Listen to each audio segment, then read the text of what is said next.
हमारे यहाँ आज भी लड़की को एक लाइबिलिटी समझा जाता है, बेटी को एक बोझ समझा जाता है। उसमें समाज भी जिम्मेदार है। बेटियों को बोझ बनाने में, अभिशाप बनाने में, एक भारी जिम्मेदारी बनाने में हमारा समाजी सिस्टम भी जिम्मेदार है। मगर मेरे भाइयों, दोस्तों और साथियों, हम जिस मोहसिन के उम्मती हैं, जिस मोहम्मद के मानने वाले हैं, उसकी तालीमात तो ये थी कि बेटियां तो जन्नत का फूल हैं, बेटियां तो मोहब्बत करने वाली हैं, बेटियां तो हमें आखिरत में निजात देने वाली हैं। इन एहसानात को हम दुनिया के सामने किस मुंह से पेश करें जब हमारे यहाँ खुद बेटे और बेटियों की तफरीक है, जायदादों में उनका हिस्सा हड़प कर लिया जाता है, मिरास में उनका हिस्सा नहीं दिया जाता है, उनको धमकी दी जाती है तुम्हारा मैके में आना जाना बंद करा देंगे अगर तुमने शरीयत का दिया हुआ हिस्सा मांगा।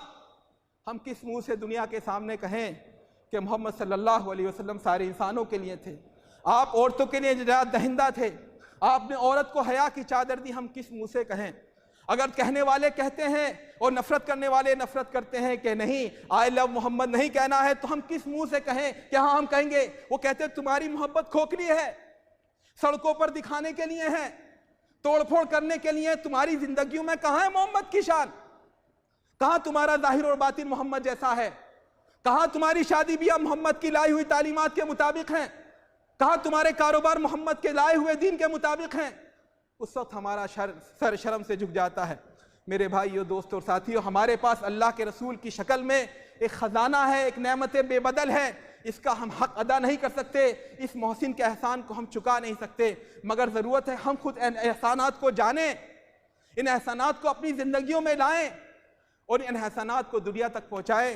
तब शायद हम कह सकेंगे अल्लाह के दरबार में, ए अल्लाह, तेरे नबी से मोहब्बत करने वाले हम थे और तेरे नबी से नफरत करने वाले लोग भी थे, मगर हमने उनमें किसी को जाहिल नहीं छोड़ा।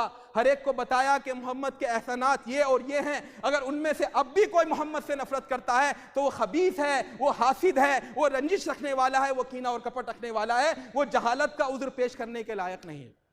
मेरे भाइयों, दोस्तों, साथियों, आज ज़रूरत है कि हम सीरत का मुताला करें, अल्लाह के नबी सल्लल्लाहु अलैहि वसल्लम के एहसानात को पढ़ें, समझें और अपनी ज़िंदगियों में आप सल्लल्लाहु अलैहि वसल्लम की खुशबू लाएँ, आपका रंग और आहंग अपने ऊपर चढ़ाएँ।